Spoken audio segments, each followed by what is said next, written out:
Welcome to the Geekcentric podcast, and welcome to our spoiler-free impressions for Spider-Noir.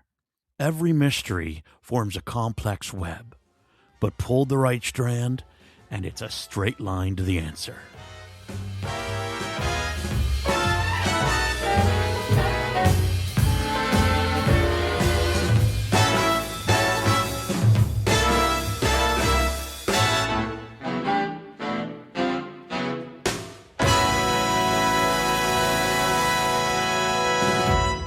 Welcome to the Geekcentric podcast. My name is Nate, and this is our spoiler-free reaction for Spider-Noir. A New York-sized thanks to our friends at Prime Video Canada for inviting us to check out these first few episodes so we could share our thoughts. If you're joining us for the first time, we are Geekcentric, a podcast celebrating the world of movies, TV shows, video games, and all things Geekcentric. Now, today, we're here to solve a mystery. The mystery of whether or not this series is something to get excited about. And in this dark and seedy crime-driven world, not even Ben Reilly could solve that mystery on his own. So joining me is my partner in crime. He's the dapper, determined, and dynamic, down on his luck, Darcy, the hard-hitting, hat-having Hudson. You have any hats? I have hats. I liked everything up until the down on my luck, and it's like that. What? The news to me. I was going with the D theme, down on his luck. Ben Reilly's kind of down on his luck. Yeah, I guess so. It's just everything else was great, and then that one is just like he's in the 1930s where there's depression. I'm right now. I think we're doing okay. I guess you're right. Yeah. I guess you're right. I think I've seen you in a hat once.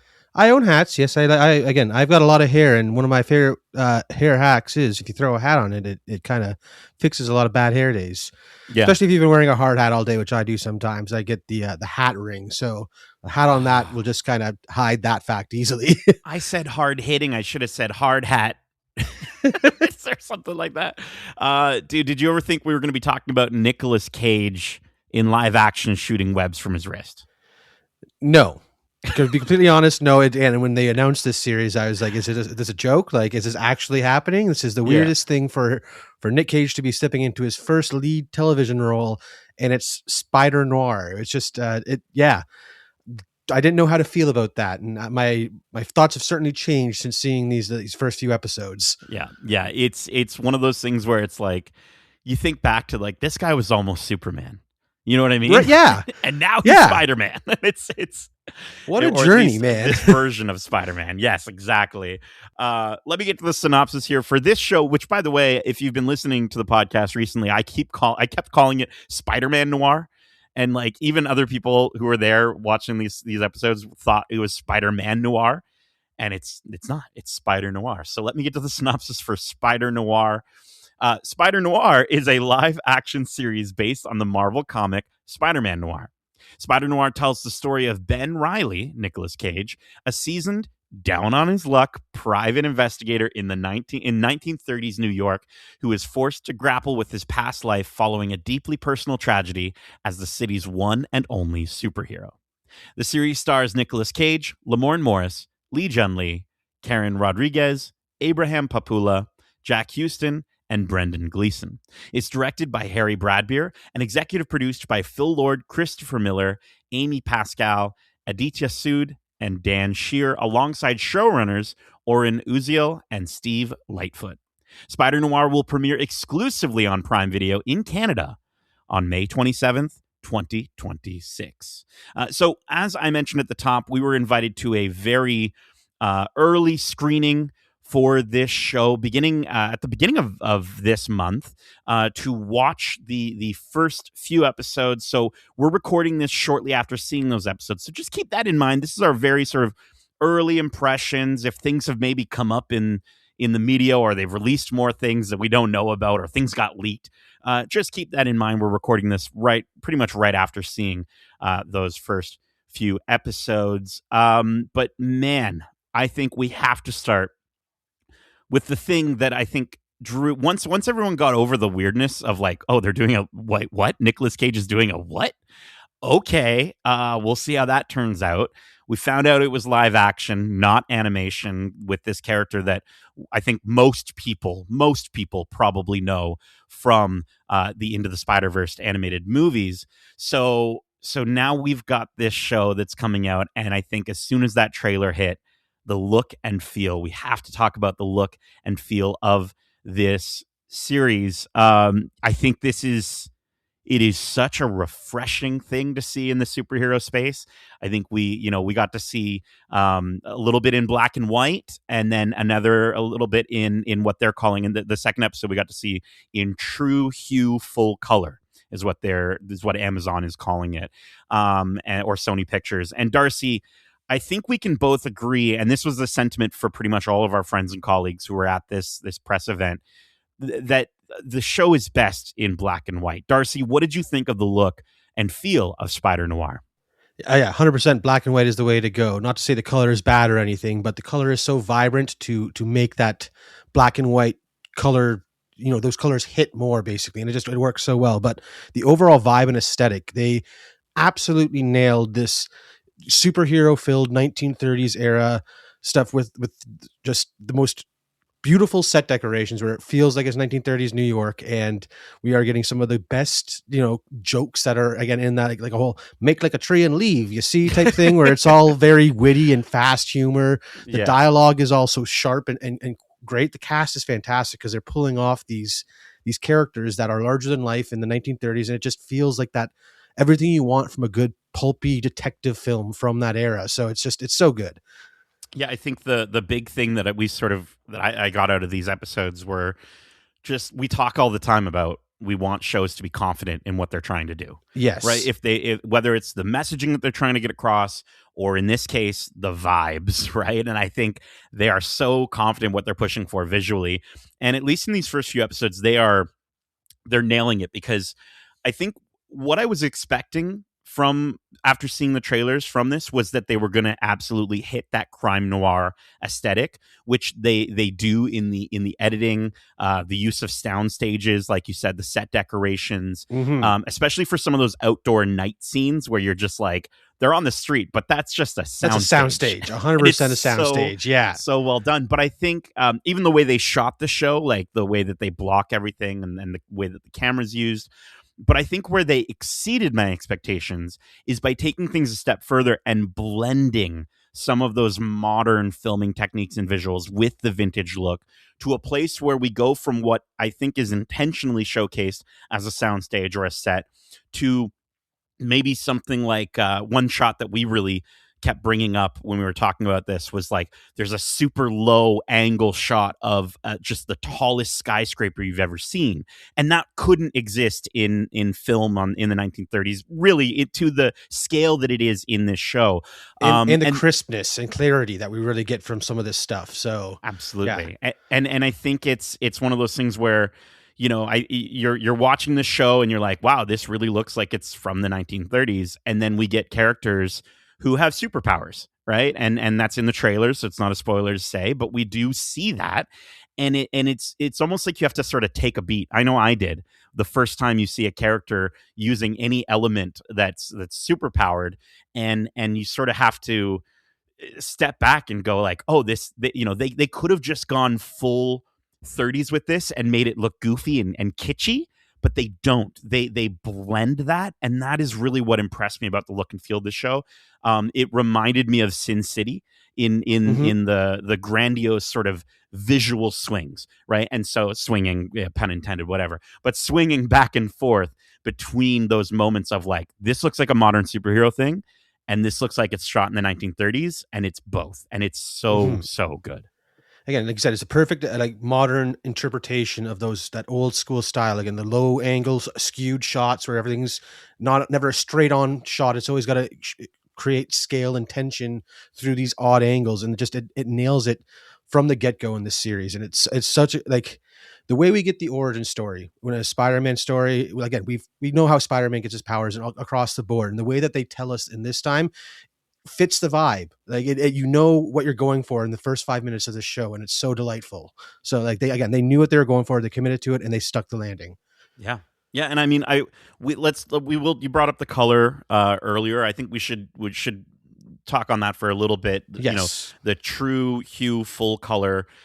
They're going for that sort of black and white, but it's been remastered sort of look, right? The recolored look that they would do with old film footage, and I think it works well enough. The blues are very blue, the warms are very warm, and honestly, that's also kind of nice, given that like we've seen so much stuff online recently of the latest trailers. I know that Harry Potter trailer came out and everyone's really upset about how just gray and flat the colors look compared to some of the stuff that we got, back in the 90s, and obviously with these sort of recolored versions of older media. And so it's like I think that was the right direction for them to go. I will say I would have liked them to have gone even further with it, make it almost sickly colorful, if you will. Yeah, well, I mean, like the bright colored clothes was how they actually managed to come across with color in the old, like when they just had black and white. Nor like regular red wouldn't look that different from a green in black and white unless you really increase the saturation.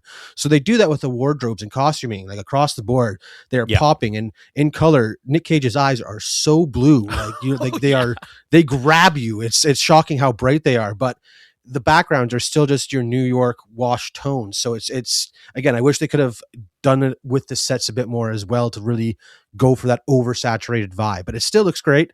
Again, it's intentional for the black and white. And I think it just serves that black and white so much more because they took the time to do all the color enhancing in the outfits and stuff. So yeah, I loved it.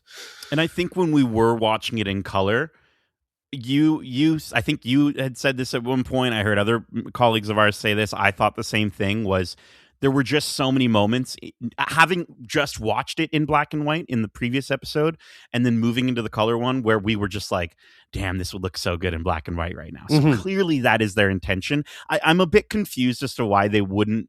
Maybe they saw the numbers of they asked Disney nicely or something about the numbers, Marvel Television of Werewolf by Night and their strategy to release in black and white and then a year later in color. I don't know why that wouldn't be the case with this, where it's like, if we are going to get a season 2 of this show, what a great way to drum up sort of a rewatch to then re-release it in color. Releasing them both at the same time feels a bit odd, but I don't know. I think we're fully in agreement that black and white is the way to go. I think they probably the release in color thing was just to try and get the biggest watch audience right off the bat, to not alienate anyone who would be put off by the black. I don't want to watch that in black and white. Yeah, because I can see some people out there who just like that, and that's probably why Marvel eventually released the colored Werewolf by Night instead of just keeping it the black and white. So it's interesting. I didn't think about that as much, only because I'm like, this show is so we like specific. The black and white so much. Yes, and it's so specifically a crime noir thing. Yeah, that it just feels like I don't know. It feels like an interesting choice, and I get what they're trying to do. I think they could have gone a bit further with it, and I do think that as far as some of the visual effects are concerned, you had pointed out that there was some moments that we saw where you're like, oh, I think the black and white would have masked that a little bit better. And for some reason in color, it stood out a bit more when the CGI was being used, and when we saw the black and white stuff, it was again easier to suspend my disbelief. I guess I don't know. It was something about the black and white just really pulled me in more than the color did, I guess. Yeah. There's a lot more that I want to talk about with you on this, but before we move forward, I do have to mention the music. That theme song is a bop. We were sitting there. We're not allowed to use our phones in these things, right? Obviously, for very obvious reasons. But I had my watch on me, and I was really trying to figure out what that theme song was to this show, and I couldn't figure it out. Hopefully it's released by the time anyone's listening to this, but I kept like asking my watch. I'm like, what is this song? What is this song? And Darcy kept hearing me say it over and over again. Unfortunately, my watch was not able to. So something makes me think that it might be an original song for the could series. Very well be, or a cover of a song that we just is very different from the original, that it's very Siri good. Can't pick up on it.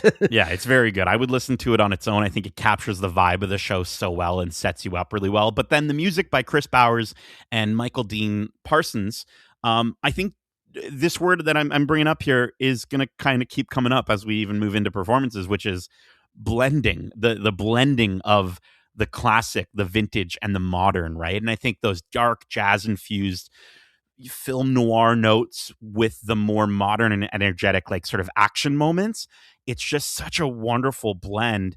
And I can't say, I will say that I don't think there was one specific piece of music within the few episodes that we saw that was overtly memorable, but at the same time, it never got in the way. If anything, it just sort of added to that feeling of like, I'm watching something from the 1930s. Yeah, again, it rose and fell with the story as it needed to, and again created that tension that those old pulpy movies are known for. And like you said, all of a sudden you be thrown to one of these more action or high paced action scenes, and then we get that more modern take on a score. And like you said, it was a perfect blend of the traditional way of doing these detective stories and our modern ideas of how we want to score television and stuff. So it was a really cool blend, and I think it really works. I'm looking forward to seeing where the season goes, because it seems like any good detective movie, as we get further into this story, the stakes are going to be risen higher, and I can only imagine the music's going to follow suit like with that. Well, speaking of you mentioned up and down, swinging. We're going to keep bringing all those spider puns into things, but because I think it might give you a bit of a clue as to what we're going to talk about next. We got to talk about him, Darcy, Nicolas Cage, Ben Reilly, Spider-Man Noir. I'm blown away. I'm blown away with just how wonderful he is in this series. What did you think of? I'll give you a chance to talk first. What did you think of Nicolas Cage in Spider-Noir? Well, I mean, I already loved the character from Spider-Verse. He did such a good job. We didn't get a lot of him in those movies. He only has a few lines, but seeing him bring this version of the character to the screen in live action works so well. Like, again, the hammy humor where it's very fast and witty, where it's like all pun-based jokes and it's very off the cuff and very quick. You have to keep up with the humor. It works so well coming out of Nick Cage's mouth. I don't know why, but it's like the match made in heaven. He was born to play Ben Reilly Spider-Man, or at least just anything in the 1930s, Yes. or a detective flick or something. I don't know. It's just the way he can carry a scene or walk into a room and you feel that deadbeat down on his luck detective vibe instantly. And then he just opens his mouth, and when he's Spider-Man, the quips, oh, they are quippy and so delightful coming out of this guy. It's so good. Again, Nick Cage did not see this coming, but I am thoroughly delighted with his performance. And it's you say quippy, it's quippy, but it's a 1930s quippy, and it's like, it's just like, I don't like surprises. I'll remember that for your birthday. And there's all this like sort of crazy, sort of fun elements to it that, Nick Cage just pulls off so well. And I think there were moments where I felt like I got a bit of a George Bailey from him, like It's a Wonderful Life sort of vibe out of him in moments. And then there are also moments where he'd exaggerate past his normal accent and kind of come off a little bit goofy, which is what you want with Nick Cage. I think a modern audience wants that from Nick Cage. And so for him to bring that and bring those moments, first of all, I think we laughed a lot more than we might have been expecting to coming into this show. Yes. And clearly there is a wonderful sense of humor this show has, again, with those quips. But then there were also, I'll admit, quite a few moments where we were just like, Nick Cage is being Nick Cage, and that is hilarious. And it's so funny. He does such a good job. There's a moment where he has to go into some sort of disguise. It's just one of the funniest, like, sort of visual looks that you've ever seen. And it's what you'd expect from him and what you want from him as an actor. And I think that's one of the wonderful things, is that idea, again, of blending the modern and the vintage. Like you said, it feels like he was somehow born to play a character in the 30s, and here as Ben Reilly, I think he has that range where he can quickly swing back and forth, and so you're taking him serious in one moment, and then you're laughing at him being all goofy in the very next moment, and it never takes you out of it. He's awesome. I'm so happy to have him in this role. Yeah, 100%. Now, Lamorne Morris was another actor that we were excited to see join this series. Plays Robert Robertson. Didn't see like a ton of him. I think he's kind of doing his own thing, and he is not he's not the main character. But Darcy, what did you think of Lamorne Morris as Robbie Robertson in this show? I love him. Every Spider-Man needs a reporter friend. I mean, Peter Parker has Ben Ulrich, and now we're getting to see the 1930s version of that type of relationship, and it's great. And again, just this is another character or actor who's just throwing himself wholeheartedly into this era specific role, because he is playing up the charming, suave, smooth talking journalist. He's just trying to talk his way into any room he can get, so he can get what is the word for it? The story. Thank you. I couldn't remember the word story. The Stitch, the Snoop. I don't know. He throws himself into things so wholeheartedly, and he's so charming in this role. It's great. Like I'm looking forward to seeing him interacting more with our Spider-Man throughout this series, because the few times we get to see them interact, you can tell there's a lot of fun banter going on between the two of them. And his costumes, I think, would be the reason to watch this in color. Yes, right. And probably. I think first time we saw him in color, and it was like, whoa. That suit pops. Is popping. Oh, yeah. Really cool. I mean, yeah, and I love it. I love that he plays this character who is also down on his luck. Everyone seems to be, but he's just scraping by. He's eating ketchup sandwiches, in his kitchen, while he's trying desperately just to get that next little inch forward in the story, in the mystery. And I'm excited to sort of see what he's working on, sort of as almost on the side of Ben, and sort of doing his own thing at the same time. Mm-hmm. Now, another actor that I want to bring up is Lee Jun-Lee, someone who we're just sort of starting to get to know as Kat Hardy. I think she's going to be an integral part of this story. I have to say, and I don't think we can say too much about her character, because she is kind of she's a pretty big deal in as far as the story goes.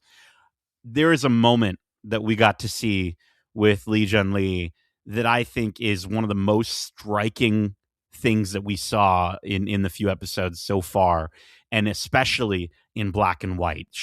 There's a moment she's singing "Dream a Little Dream," and the way it's shot, dude, is breathtaking. Like, it is award worthy. Yeah, you're seeing into like what Ben is experiencing in that moment, and the way it's shot just pulls you right in. And she plays, like, again, every good detective pulp story has the femme fatale character, and she is playing that up to perfectly. And there are secrets that we're only just beginning to scratch the surface of, and I can't wait to see where her character goes throughout this story, because, like you said, she's so powerful in the few moments we're getting to see with her, and as we get more, I can only see that growing. Like, the whole story, like, they're giving you just a bit of crumbs at the beginning here. Like, they're following the pacing of a proper detective pulpy story, and it's working so well for it with all the characters as well. And I want to shout out another character that I don't think we were expecting at all, and I didn't even expect to think about coming into this. Karen Rodriguez, Janet. Darcy, what did you think of Karen Rodriguez in this show? Again, there's these tropes and iconic things from detective movies, and one of them is your sassy secretary who could get a job 10 times better than one she's doing. She's just doing this because she's a good person and loves the guy. And again, she plays it so well. And just, again, the fast humor, the fact that they're flying back and forth so fast, you can tell this is a fun set to be on, because they're all they're really leaning into these roles and the hamminess of it, and it's working so well. And she's I think the best part about her character is, at least from what we've gotten so far, it does feel like she is leaning a little more towards the modern sensibilities as far as the humor is concerned and the jokes are concerned. I think the majority of the laughs came from moments with her, other than the goofy stuff that Nick Cage was doing with his face at times. But I think, she's the best assistant a broke ass detective could ask for. Mm-hmm. And despite all the crazy dangerous things that he's getting into, she's the one to remind him, like, he still needs to pay his hardworking employee. She is so funny. She's such an unexpected delight. One more that I want to shout out, because we were on our way to the theater, and I didn't even know this for some reason. I didn't realize Brendan Gleeson was in this show.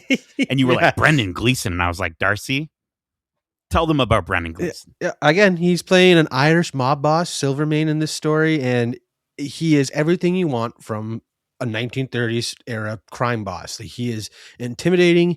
When he doesn't speak loudly, he speaks quietly, but his words carry such weight that you're terrified of what he's going to do to you next. Even people bringing him a cup of coffee is shaking uncontrollably just because of the presence this man has, and it is believable. I again can't wait to see where we see this character go, because then we're only getting into we just scratched the surface of what we saw so far, and you can tell that we're going to get some really cool stuff with him and Ben Reilly interacting together, because he is a very almost Kingpin-esque villain for this Spider-Man, and I think it's going to be a really cool confrontation when we get there. He wants to prove why he owns this city. Yeah. And I want you to think in your heads as you're listening to this. Think about like classic 1930s mob thugs. We get those in this. Now think about the classic mob like leader, the mob lead, the over the top sort of idea. He looks the part. But like you said, Darcy, that wonderful, delightful Dublin accent that he has, and he comes in and you're like, I love this guy. He's so charming and so and then he starts doing things and saying things, and you're like, oh my gosh, he is horrifying.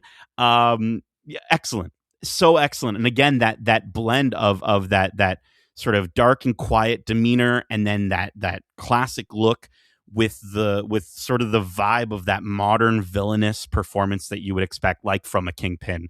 I think he's doing such a good job from what we've seen so far. And yeah, he's a presence for as little as we've seen of him. When he's on screen, you feel it. You feel it. So good. Let's talk about this story without talking about the story like we like to do. Darcy, I think people are going to have to set their expectations that this is a crime noir, slow burn mystery. Yeah. And if people are seeing this and go, I love crime noir, I watch it all the time, then they're going to be perfectly fine with this. I think if people like myself, who haven't really seen too much crime noir, are coming into this, just understand that you're going to get pockets of fast-paced action, but this is still a slow burn mystery, at least from what we've seen so far. Obviously we can't speak to the pacing for the entire season, but Darcy, what did you think so far of the story we've seen? Again, I think it's a great homage to those crime noirs. The pacing is again reflecting that, with the way that they're introducing characters and unfolding this mystery very little at first, and then as we start getting deeper into this thing, it'll start again just cascading as the stakes raise and more secrets are revealed as we go throughout it. But so far, I'm digging it, because again, I think they've done a great job of bringing it up to more modern pacing, where we are getting something that's enjoyable and we can walk away with from each episode that we'll remember, either whether it's an action scene or a great joke or something like that. We're not just waiting for the next thing to happen. We can appreciate what they're giving us in the episode before. So I think we're off to a great start, and I hope they continue to live up to this crime noir stuff and give us a very satisfying big reveal at the end of this whole mystery. Yeah. And hopefully it's a reveal that then makes you want to ask more questions. I think yes, the way that they're setting this up definitely feels layered. They've got a really solid foundation so far of different characters interweaving threads to follow through with. And, I think Ben is showcased as sort of out of the game, right? He's still scarred by a horrible loss from his past, a tragedy. And now he's trying to do things different, but he keeps having these, let's say, headaches that keep showing him visions that give him a sense of like he needs to follow the instincts that are pulling him into danger, even though he kind of doesn't want anything to do with that.